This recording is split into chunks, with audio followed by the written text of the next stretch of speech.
c'est comme ça que je vais pouvoir maintenant commencer à vous raconter cette première histoire de Calo. Calo, j'ai choisi son nom car le Calo, c'est aussi la langue des gitans.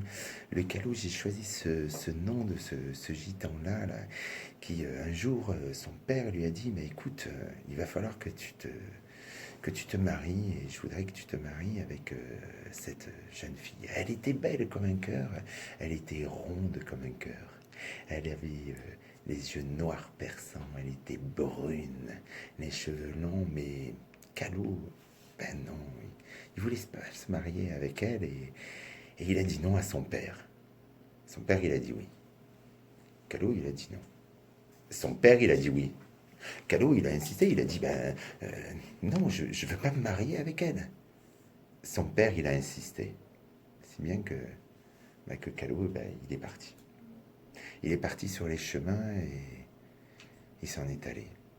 Il a d'abord, il est parti donc de la cité là, de- du nouveau logis, de la cité Bellus. Il est allé jusqu'au premier village. Il a marché toute la journée. Il faut voir que Calou, lui, ce qu'il aimait, c'était rencontrer des gens et puis parler.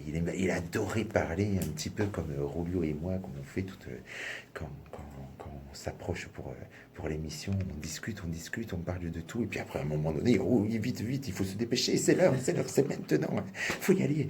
Et ben lui, Calou, il est comme ça. Il adore parler avec les uns et les autres. Alors, si bien que là, ben quand il est arrivé au premier village, après une journée de marche, il a essayé de parler à droite, à gauche, mais personne ne voulait lui parler. Non, non, on veut pas te parler. Non, non, non, non, non, non. Toi, tu viens de la cité Bellus. Non, non, on a peur de toi. T'es un étranger. Étrangers de l'intérieur. C'est eux qui sont là depuis plus de 300 ans, mais c'est eux les étrangers. Mais oui, c'est comme ça. Non, non, non, on veut pas te parler, on veut pas te parler. Alors Calou, il était là, tout embêté. Il avait marché toute la journée, et puis arrivé le soir, là où normalement, au pas de la porte, tout le monde s'installe pour discuter. Personne ne voulait discuter avec lui. Alors Calou, bah, il a repris la route. Il s'est dit, je vais pas rester là. Et il a marché toute la nuit. Il a marché du soir au matin pour arriver à l'autre village. Et quand il est arrivé à l'autre village, il s'est dit, bon, ben là, c'est sûr, là, les gens ne le connaîtront pas, et on ne saura pas qui il est, il pourra discuter avec les personnes. Et donc, tout le monde arrivait, se levait, aller chercher le pain, et Calo, il essayait de leur parler, mais personne ne voulait lui parler. Non, non, on veut pas te parler, on te connaît pas. T'es un étranger, toi. On veut pas te parler. Non, non, excuse-nous, mais non, non. Allez, passe ton chemin, va un peu plus loin. Comment? Lui, Calou, il pouvait pas parler. Il avait envie de discuter là, comme ça, et il pouvait parler à personne. On s'est dit, mais c'est pas possible ça. Alors, j'ai pas pu parler au premier village, et maintenant je peux pas parler au deuxième village. Ça fait 2 jours que je parle à personne. Il s'est dit, bon, ben, puisque c'est comme ça, je vais continuer mon chemin. Et c'est comme ça que Calo, ben, il a continué à avancer, il a marché, il a marché, il est allé jusqu'à la ville, à la grande ville. Alors, je me demande toujours si la grande ville, c'est Narbonne. C'est un peu difficile quand même, parce qu'il part de Perpignan pour aller à la grande ville. La grande ville, Narbonne, ça le fait pas, je trouve pas. Puis en plus, c'est pas si loin que ça. Alors une grande ville, pour toi, Rouleau, ce serait quoi? Ça dépend à quelle époque.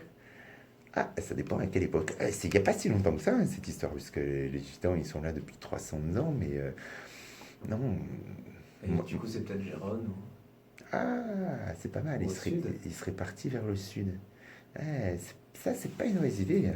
Ah, il serait parti vers le sud, il serait allé jusqu'à Barcelone, jusqu'à la grande ville, parce que Gironde, c'est la grande ville, Ah, mais pour le coup, c'est la grande ville. ah, c'est bon, là, ça fonctionne. Allez, c'est une bonne idée. Alors, il est allé en direction de Barcelone. Il a passé les Pyrénées et il a continué à avancer. Il a longé la Costa Brava. Là. Qu'est-ce qu'il était bien. Il était content, Calou. Mais il parlait à personne. Et arrivé à la grande ville, il voulait discuter, parler aux uns, parler aux autres. Il s'est rapproché pour parler dans cette ville. Mais les gens, c'est sûr, dans les grandes villes, les gens, ils n'ont pas peur des étrangers. Tout le monde est étranger à la ville.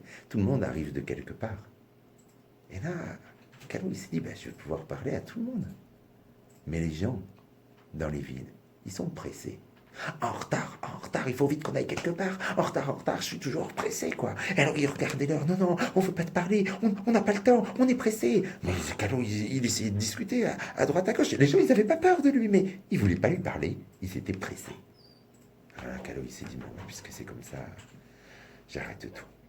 Je vais partir dans la nature et je parlerai à personne. Et c'est comme ça qu'après déjà une semaine qu'il n'avait parlé à personne, il est parti en direction des Pyrénées. Et il est parti dans les Pyrénées, il a marché dans les Pyrénées, il marchait comme ça. Pendant un long moment, il a marché, et une semaine, 2 semaines, 3 semaines, sans parler à personne. Il suivait ce jour-là la rivière. Tourne à gauche, tourne à droite, marche un peu, marche beaucoup, c'est en marchant qu'on fait du chemin. Alors, sur ce chemin, il a entendu une petite voix délicate qui lui a dit « Eh oh! Eh oh !» Il a regardé à droite, personne. Il a regardé à gauche, il n'y avait personne. Il regardait en face de lui, il a bien vu la rivière, les cailloux, le sable, et puis les herbes folles, les petits buissons, et juste là, à ses pieds, une fleur. Une marguerite, la tige toute tordue. Bah ouais, c'est moi qui te parle, allez, s'il te plaît, aide-moi là, tu vois bien, je suis pas bien, allez, s'il te plaît, aide-moi. La marguerite, elle insistait pour se faire aider, une marguerite qui parle, c'est dit Calo, là, il doit y avoir un problème parce que... Enfin, peut-être que en ce temps-là, les animaux, les plantes et les animaux, la nature pouvait parler aux hommes. Donc c'était peut-être il y a longtemps finalement, Rolio. Mon histoire, elle date peut-être il y a plus longtemps que ça. En tous les cas, ce jour-là, Calo, comme il avait parlé à personne, il a enlevé sa casquette, il est allé chercher l'eau dans la rivière, il a commencé à arroser la marguerite, et puis il s'est assis à côté de la marguerite, il a pris un bâton, un tuteur qu'il a planté à côté, il a redressé la tige, il a pris une herbe folle, et hop, vite fait, il a fait un joli petit nœud, et il a commencé à parler avec la marguerite. Il lui parlait tout en lui caressant les pétales. Et n'allez pas y voir des choses que je n'ai pas dites. Il caressait les pétales de la marguerite. Et la marguerite, elle était tellement contente qu'elle a commencé à lui raconter de tas de choses.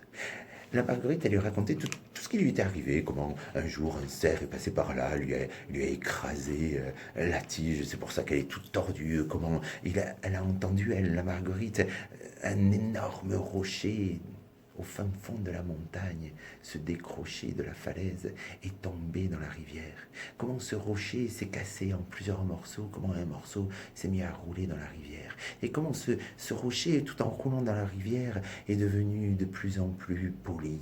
Et ce rocher est passé juste à côté d'elle et a continué son chemin, et qu'encore aujourd'hui, elle, la marguerite, qui a l'ouïe très fine, l'entend au bord de la mer, balayé par les vagues, c'est devenu un petit grain de sable.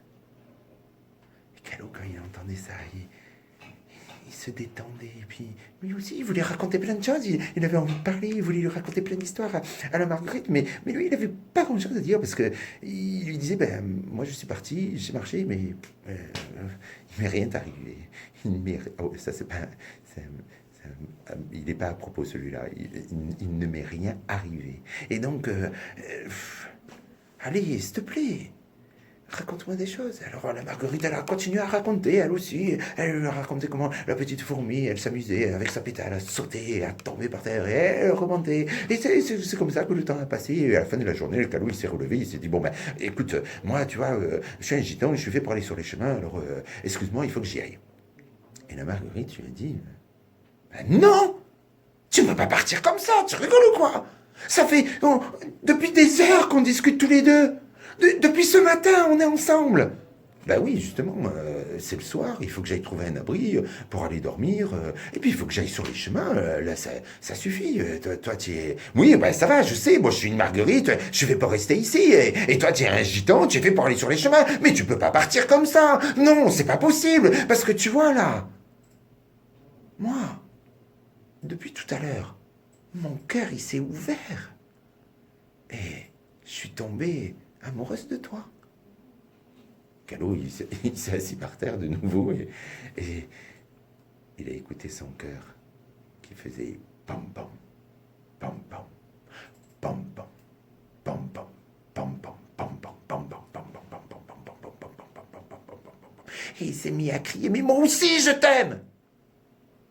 Mais ça l'a bien surpris. Alors il s'est relevé et il s'est dit, bon, ben, tu comprends que c'est pas possible. Tu es une Marguerite, tu es fait pour rester ici. Moi, je suis le Callot, je suis fait pour aller sur les chemins, alors je m'en vais. Non, qu'elle dit. Surtout pas maintenant. Tu viens de me dire que tu m'aimes, moi je t'aime, il faut qu'on trouve une solution. On va trouver un moyen. Et c'est comme ça que la Marguerite, elle est partie. Elle qui était toujours restée là, elle est partie loin à l'intérieur d'elle-même. Elle est partie pour aller chercher la fée des fleurs. Elle est partie aller chercher la fée des fleurs et elle a appelé « Madame la fée, vous êtes où, Madame la fée ?» Elle est allée au bout de ses racines pour appeler dans les mottes de terre, là où ça résonne absolument pas. Elle appelait, elle disait « Madame la fée !» Elle n'entendait rien. La fée, elle est où, cette fée? Alors, elle est retournée jusqu'au bout de ses pistils. « Madame la fée, vous êtes où? Et où, Madame la fée ?» Elle a retrouvé la fée dans le cœur de sa tige. Madame la fée, voilà. Je vous cherchais, ah oui, ça, j'ai entendu. Oui, je vous cherchais justement parce que j'ai rencontré un homme. Ouh, si tu as rencontré un homme, c'est que il y a eu aventure. Ah ben oui, Madame la fée, exactement. C'est ce qui s'est passé. Tous les deux, on s'est parlé et puis surtout, il m'a soigné. Aïe, aïe, aïe, aïe, aïe, aïe, aïe, aïe. S'il t'a soigné, c'est que les sentiments sont arrivés. Eh bien, c'est ça, Madame la fée. On s'aime. Il m'aime et il me l'a dit et je l'aime et je lui ai dit. Mais ah oui, mais toi, t'es une Marguerite, t'es fait pour rester là et que lui, c'est un gitan qui est fait pour aller sur les chemins. Madame la fée, il faut que vous trouviez une solution. Bah, des solutions, les fées, ça on a. C'est comme ça que la fée a sorti sa petite baguette magique. Et d'un coup de baguette magique a transformé la Marguerite en une jolie jeune femme. Elle était longue comme une tige, blonde comme le blé, et les yeux bleus comme le ciel. Et quand Callot, il a vu cette fille, il a fait « ouais, bof ». Bah oui, pour lui, une jolie fille, il faut qu'elle soit ronde comme un cœur. Qu'elle ait les yeux noirs perçants, qu'elle soit futée. L'amour, Rouillon, c'est pas une question de physique. Tu le sais toi aussi, ça. Alors, Callot, bah, il est parti avec sa Marguerite. Ils ont marché tous les deux. Ils ont marché, et puis à force de marcher, eh bien, ils ont eu des affinités. Ils ont commencé à retrouver sens, à être ensemble. Et à force de marcher, eh bien, ils se sont fréquentés et ils se sont aimés. Ils ont continué à marcher, ils ont marché, et ensemble, ils ont eu des enfants, des bébés.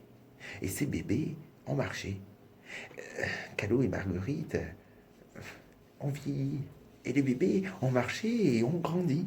Ils ont grandi et eux aussi, ils ont fréquenté. Ils ont fréquenté et ils ont aussi rencontré. Ils ont rencontré et ils ont aimé et ils ont aussi fait des bébés. Et c'est comme ça que les bébés des bébés ont marché, ont fréquenté, ont rencontré, ont aimé et ont eu d'autres bébés qui ont fréquenté, rencontré, etc., etc. Et c'est depuis ce jour que partout en Europe et aussi ici en France, il y a des gitans qui sont blonds aux yeux bleus.